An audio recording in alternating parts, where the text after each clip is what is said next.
நீங்க எங்களை எத்தனை பேர்கிட்ட கேட்டு பாருங்க, நீங்க காரணம் சொல்லுவீங்க டீச்சர்கிட்ட வந்து, ஏன் ஸ்கூலுக்கு வரல, ஏன் நீ ஒழுங்கா படிக்கல, அப்பா இல்ல டீச்சர் அம்மா மட்டும்தான் இருக்காங்க.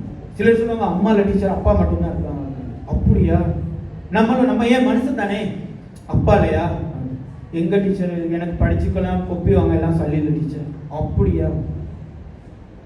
எக்ஸ்கியூஸ். நான் சொன்னேன், பராக் ஒபாமா என்ன சொன்னாரு, யார் ஒருத்தர் முயற்சி செய்வதற்கு இல்லையோ அவர் ஒரு காரணத்தை கூறுகின்றார்களோ அவர் இந்த உலகத்தில் மன்னிக்கப்பட முடியாதவர்கள். பராக் ஒபாமா கேள்விப்பட்டிருப்பீங்க. அவர் 2 வயதில் தன் தந்தையை இழக்கின்றார். தன்னுடைய தாய் பக்கத்தில் இல்லை, அவர் வெளிநாடுகளில் இருக்கின்றார். அமெரிக்காங்கிறது உங்களுக்கு தெரியும், வல்லரசு நாடு. அந்த நாட்டில் பெறுவதற்கான கல்வியை பெறுவதற்கு அவருக்கு வசதி இல்ல.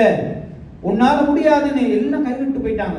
அப்பா இல்ல, அம்மா தூரத்துல இருக்காங்க, யாருமே இல்லை, என்னை கைவிட்டு போயிட்டாங்க. அந்த நேரம் மனசு தோணும், என்னை எல்லாம் கைவிட்டாங்க, எனக்கு ஒண்ணுமே இல்லை. அது இல்லை நீங்க நினைக்க வேண்டியது, என்னால் முடியும், எனக்கான இலக்கை நான் நிர்ணயித்து விட்டேன், எப்படியாவது நான் போவேன்.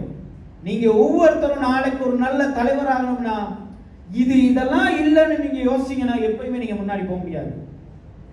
எனக்கு எதுவுமே தேவையில்லை, நான் இந்த இடத்துக்கு போவேன்னு ஒவ்வொருத்தரும் இன்னைக்கு முடிவு எடுத்தீங்கன்னா நாளைக்கு நீங்க இன்னும் ஒரு 4 வருஷத்துக்கு பிறகு நான் இந்த இடத்துக்கு வந்தேன்னா நீங்க எல்லாம் எங்க இருப்பீங்கன்னு உங்களுக்கே தெரியும்.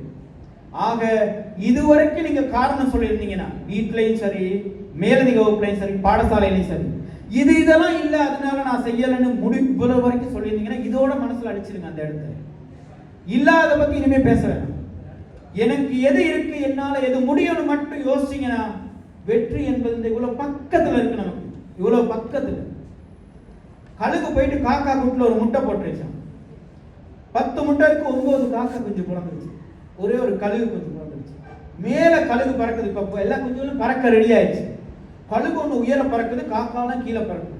இந்த கழுகு காக்கா கூட்டுல வளர்ந்தது தானே, அது சொல்லுது நம்மளாம் அந்த இடத்துக்கு பறக்க இயலுமானு. 9 காக்கா சொல்லுது நம்மளாம் காகங்கள் அவ்வளவு தூரம் போக முடியாது.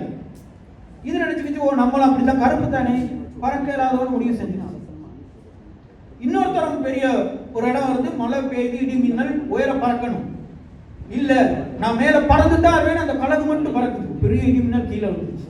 இப்ப சொல்லுது காக்கா, உனக்கு சொன்னேன் தானே முடியாதவங்க நம்ம லெவலுக்கு நம்ம இருக்கணும், நம்ம எல்லாம் அங்க பறக்க ஆசைப்படக்கூடாது. இல்ல நான் பறப்பேன்னு, கழுகு மட்டும் தனியா பறக்குது, மேல போயிடுச்சு. அப்பதான் யோசிக்குது அந்த கழுகு, நம்ம எல்லாம் காக்கா கூட்டங்கள் இல்ல, காக்கா கூட்டுல பிறந்த கழுகுன்னு நம்ம தெரிஞ்சுக்கணும். இப்ப நீங்க எல்லாம் யாரு? காக்கா கூட்டுல பிறந்த கழுகுகள். எங்களால மேல பறக்க முடியும். நான் ராயல் காலேஜ்ல படிக்க வேண்டிய அவசியம் இல்லை, ட்ரினிட்டி காலேஜ்ல போயிட்டு தான் படிக்கணும்னு அவசியம் இல்லை. நான் இங்க இருந்து மேல பறப்பேன்னு நீங்க எல்லாம் முடிவு எடுக்கணும்.